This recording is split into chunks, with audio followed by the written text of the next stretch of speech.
حضرت عمر جب نعرہ لگاتے نا تو کیسر و کسرا کانپتے. سفیر آتے روم کے ملنے کے لیے تو کہتے جاؤ عمر نفل پڑھ رہے ہیں، ٹائم کوئی نہیں. ایک دن اندر میٹنگ ہو رہی تھی، حضرت عمر میٹنگ میں بیٹھے تھے. آپ کے بیٹے ملنے آئے عبداللہ ابن عمر. ابا جی اندر آ جاؤ. فرمایا دروازے پہ کھڑا ہو، میں ضروری بات کر رہا ہوں، اندر نہ آنا. جناب عبداللہ ابن عمر کہتے ہیں میں دروازے پہ کھڑا ہو گیا. تھوڑی دیر گزری تو امام حسین بھی آ گئے. ایک حدیث میں ایک روایت میں امام حسن کا لفظ بھی ہے. امام حسین آئے، آ کے عبداللہ ابن عمر سے کہنے لگے عمر فاروق اندر ہیں؟ تو کہا وہ اندر تو ہے. تو کہا آپ کیوں دروازے پہ کھڑے ہیں؟ کہنے لگے ابا جی نے کہا ہے یہاں انتظار کرو، میں کوئی ضروری بات کر رہا ہوں. لیکن شہزادے میرے لیے کہا ہے، میرے لیے آپ جانا چاہیں تو چلے جائیں. امام حسین کہنے لگے امیر المومنین کوئی بات کر رہے ہوں گے، میں ظہر کے وقت مسجد میں مل لوں گا، ظہر کا ٹائم آئے گا نا تو میں مسجد میں مل لوں گا. یہ کہہ کے چلے گئے. حضرت عمر باہر آئے تو حضرت عبداللہ ابن عمر سے کہا کہ کوئی آیا تو نہیں؟ عرض کی حضور حسین ابن علی آئے. حسین ابن علی. تو کہا اندر کیوں نہیں بھیجا؟ کہا میں نے کہا تھا بے شک چلے جائیں، لیکن وہ کہہ رہے تھے کہ میں ظہر کے وقت مسجد میں مل لوں گا. تو سیدنا عمر فاروق فرمانے لگے عبداللہ تجھے تیری ماں روئے، حسین کو کیوں واپس بھیجا؟ پھر عمر دنیا داروں کے سامنے ڈٹنا، کھڑا ہونا عمر پہ ختم ہے، لیکن جو اندر کی بات ہے نا، روح کی، جو عقیدت کی بات ہے، جو وفا کا رشتہ ہے، اس کو کون سمجھے؟ یہ جو روح کی مجبوریاں ہیں، یہ جو وفا کی مجبوریاں ہیں، اسے لوگ کیا سمجھیں؟ انہیں کیا پتا کہ مرشد کے بیٹے کے پیر چومنے میں حسن کیا ہوتا ہے.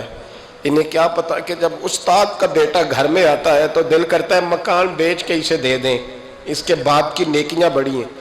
جناب عمر فاروق دوڑے گئے، امام حسین کے دروازے پہ دستک دی.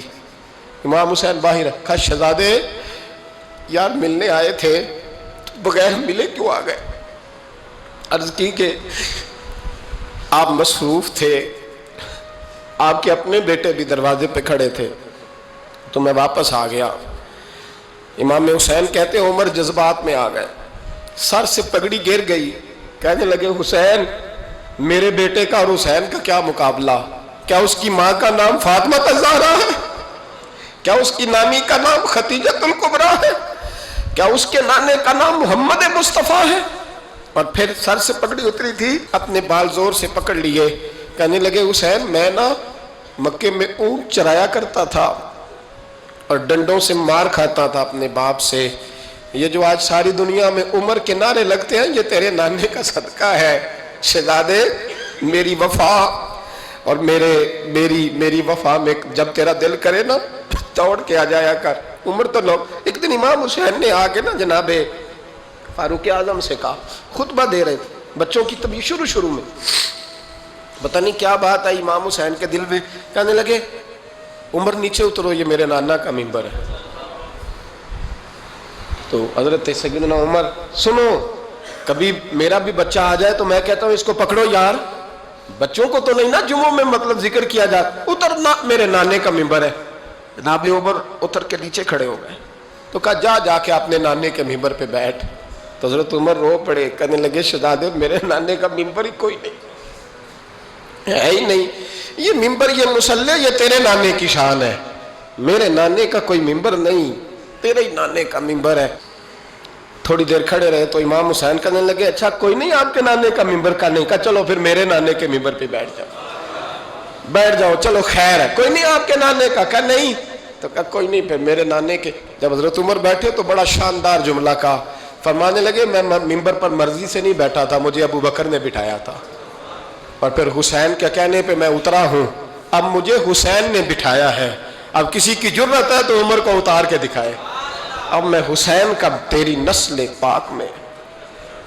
یار کتنی بے شرمی کی بات ہے، لوگ امام حسین کو باغی کہیں. وہ حضرت امام اعظم ایک باغ میں بیٹھے تھے، شاگرد ساتھ تھے، تو کتابیں بکھری ہوئی تھی، کچھ لکھا جا رہا تھا، بکھری ہوئی تھی کتابیں. امام محمد بھی بیٹھے تھے، امام ابو یوسف، کئی اور شاگرد بیٹھے تھے. تو جب لکھتے ہیں نا یہ لوگ تو حوالوں کی تلاش ہوتی ہے، کتابیں بکھری ہیں، صفحے بکھرے. بچے گیند کے ساتھ کھیل رہے تھے. تو گیند اچانک باغ میں آئی تو ایک چھوٹا سا بچہ گیند لینے آیا تو امام اعظم اٹھ کے کھڑے ہو گئے. وہ بچہ گیند لے کے چلا گیا, کتابیں ساری پھر بکھر گئیں, جو گود میں رکھی ہوئی تھی وہ بھی نیچے گر گئیں, کچھ صفحے بھی گر گئے. تھوڑی دیر کے بعد وہ بچہ چلا گیا, امام صاحب بیٹھ گئے, پھر آیا, گیند گری آ کے باغ میں, تو وہ پھر بچہ لینے آیا, وہی بچہ. امام صاحب پھر کھڑے ہو گئے. وہ کئی بار آیا, جتنی بار آیا کھڑے ہو گئے. کئی لوگ صبر نہیں کر پاتے, جلد باز ہوتے ہیں آج کل کے شاگردوں کی طرح. تو ایک شاگرد بول پڑے, کہنے لگے حضور وہ تو بچہ ہے 100 دفعہ آئے گا. اب 100 دفعہ کھڑے ہوں گے. فرمایا تو 100 کی بات کرتا ہے, یہ 1000 دفعہ بھی آیا تو میں کھڑا ہوں گا. کہا حضور بچہ ہے آپ کیوں کھڑے ہو گئے؟ فرمانے لگے معمولی بچہ نہیں, میرے استاد کا پوتا ہے. تو جس نے مجھے اللہ رسول کا نام بتایا اس کا پوتا ہے تو میں کھڑا نہ ہوں. اگر استاد کے پوتے کا یہ ادب ہے تو بتاؤ محمد عربی کے نواسے کا کیا ادب ہے؟ رسول اللہ صلی اللہ علیہ وسلم. لوگ سمجھتے ہیں ہم قائل نہیں ہیں وہ والی شہادت بیان کرنے کے جس میں کہتے ہیں ہائے حسین تو سکینہ تو زینب. ہمارے بزرگوں نے ہمیں یہ سبق, ہمارے بزرگوں نے ہمیں بتایا کہ امام حسین کی شہادت اس طرح بیان کرو کہ نوجوانوں میں جذبہ جہاد پیدا ہو, عورتیں صبر کا پہاڑ بن جائیں. اس طرح شہادت ہم وہ والی. لیکن ایک بات ضرور ذہن میں رکھیں, یہ جو لوگ کہتے ہیں نا بڑے مظلوم تھے پانی نہیں آ سکا, میرے سے حوالہ دیکھے جس نے دیکھنا ہے, میرے سے حوالہ دیکھے, میرے سے. حضرت امام حسین میدان کربلا میں تھے تو تھوڑی سی جگہ کھود کے نا امام حسین نے تو خندق کھودی. خندق کھودنا عرب کا رواج تھا, مدینے میں بھی خندق کھودی گئی, اس کا نام ہی جنگ خندق. تو خندق کھود کے نا آگ جلائی جاتی تھی, یہ حفاظت کا ایک ذریعہ تھا تاکہ دشمن نہ آئے. تو امام حسین نے اپنے خیمے کے سامنے خندق کھود کے اس میں آگ جلائی تاکہ پردہ رہے, عورتوں کے پاس کوئی دشمن نہ آئے. تو ایک شخص سامنے کھڑا ہو کے کہنے لگا حسین تو نے دنیا میں ہی آگ جلا لی ہے. معاذ اللہ ثم معاذ اللہ. کہنے لگا آگے تو آگ ملے گی, یہاں جلا لی ہے. تو امام حسین کہنے لگے میں حکم دیتا ہوں آگ کو کہ تجھے ابھی پکڑ لے. لوگ کہتے ہیں مظلوم تھے, میں حکم دیتا ہوں آگ کو تجھے ابھی پکڑ لے. یہ لفظ امام حسین نے کہے. میں 3 کتابیں تو میری لائبریری میں ابھی ہیں جن میں حوالہ ہے, 3 کتب سے, اور آج کل پرسوں کی کتاب نہیں, سینکڑوں سال پرانی. جب کہا نا میں حکم دیتا ہوں تو وہ آدمی گھوڑے سے نیچے گرا, گھوڑے سے نیچے گرا, اور گھوڑے کی رکاب کے اندر اس کا پیر الجھا. گھوڑا ڈر کے اتنا دوڑا کہ جا کے اس آدمی کو آگ میں پھینک دیا. امام حسین کے سامنے جل کے مر گیا. یہ حسین ابن علی ہے. یہ ابھی حکم دیتے تو فرشتے ابھی آ جاتے, یہ ابھی بات کرتے تو ساری دنیا کی فوجیں ابھی اکٹھی ہو جاتی. یہ ابھی حکم دیتے تو ابھی آ جاتے. اور سنو, اگر جناب اسماعیل کے لیے دمبا آ سکتا ہے تو وہ تو حضرت ابراہیم کے بیٹے تھے, اور یہ تو مصطفیٰ کی اولاد ہے, ان کے لیے کیا کچھ نہیں ہو سکتا. لیکن امام حسین نے پسند کیا تھا کربلا کے جہاد کو, اس کو پسند کیا تھا مولا علی نے, وہ اپنی پسند پہ تھے. کوئی آدمی اس طرح نہ بیان کرے کہ بڑے مظلوم تھے تو بڑی مشکل میں تھے تو بڑا روتے تھے بڑے, اور کوئی شخص ایسی بات. یہاں تو تماشا لگ گیا ہے, تماشا لگ گیا ہے. ایک وہ ہے جو آج کل کہہ رہے ہیں بس جی وہ تو 2 شہزادوں کی جنگ تھی, انہیں بھی شرم نہیں آتی, اور ایک ممبروں پہ چڑھے ہوئے ہیں, چہرے پہ داڑھی کوئی نہیں, سر پہ ٹوپی کوئی نہیں, بازاری سا انداز ہے, کبھی دوڑ کے ادھر جاتے ہیں, کبھی بھاگتے ہیں, کبھی کہتے ہیں اونچا بولنا, پیروں پہ کھڑا ہونا. یہ لوگ بیان کریں گے امام حسین کی بات, یہ لوگ بیان کریں گے. بیبیوں کے مصائب پڑھ رہا ہوں, وہ اور بیبیاں ہوتی ہیں جو ہائے ہائے کرتی ہیں, واہ ویلا کرتی ہیں. یہ میرے نبی کا خاندان ہے, یہ میرے نبی کا خاندان ہے, نبی کا خاندان. میں حوالہ دکھاؤں گا, مجھ سے سنو حوالہ. حضرت سیدہ زینب نے سارے جنازے دیکھے, بھتیجوں کو, بھانجوں کو, سب کو شہید ہوتے دیکھا. عورتیں ڈرتی میت کو ہاتھ نہیں لگاتی, چیختی ہیں بیبیاں. لیکن حضرت جناب زینب نے پتہ کیا دیکھا تھا, وہ سننا ذرا. امام حسین کی لاش مبارک کربلا میں پڑی تھی, اور امام حسین کا سر کاٹ کے نیزے پہ چڑھایا گیا تھا, اور وہ بیبیوں کے سامنے خالی سر چڑھ رہا تھا, اور سینکڑوں میل کا سفر کر کے دمشق کے بازاروں سے گزرتا وہ سر گیا.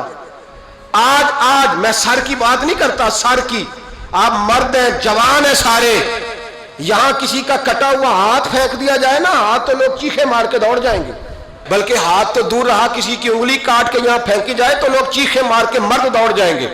لیکن کٹا ہوا سر دیکھا, لاشیں دیکھے, یزید کا دربار آیا، بی بی صاحبہ کو نا ایسے عورتوں نے اپنے حالے میں لیا ہے، سیدہ زینب وہاں بیٹھ گئیں، تو جب بولا نا یزید دربار میں، کہنے لگا کہ دیکھو اللہ نے عزت والوں کو عزت دی، معاذ اللہ ثم معاذ اللہ، اور میرے مخالفین کا کیا حشر ہوا جب اس نے دیکھیں نا، ایک آدمی مجبور ہے، مقہور ہے، اتنا لمبا سفر ہے، غربت ہے، پیاس ہے، بیماری ہے، کیا انداز ہے جب اس عالم میں یزید کے دربار میں اس نے گستاخی کی امام حسین کی۔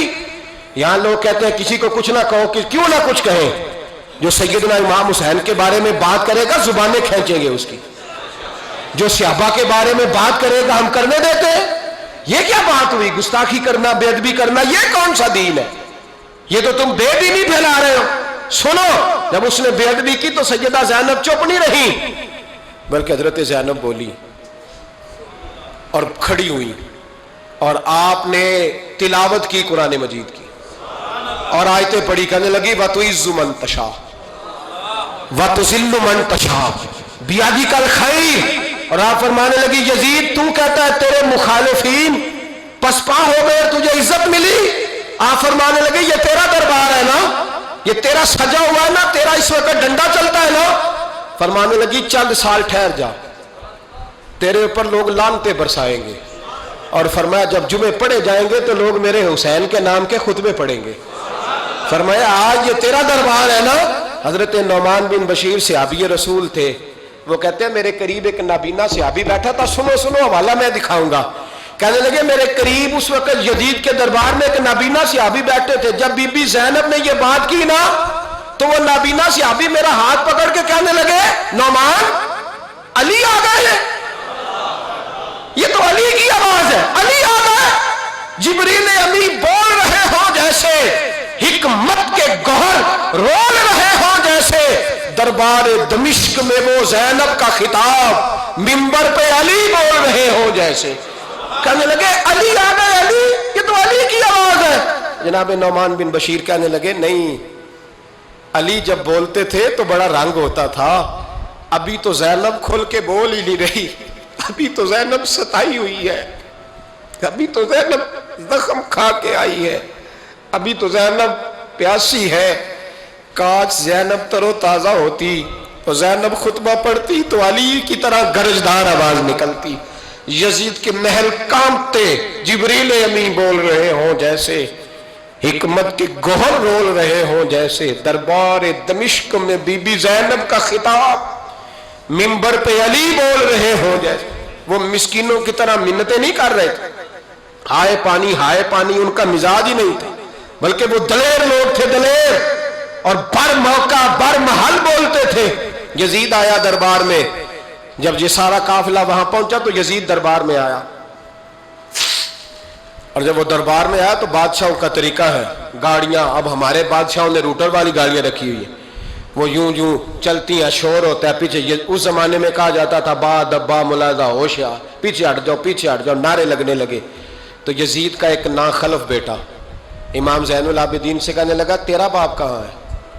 دیکھ یہ میرے باپ دادا کے نعرے، دیکھ میرے باپ کے نعرے، تیرے کدھر ہے؟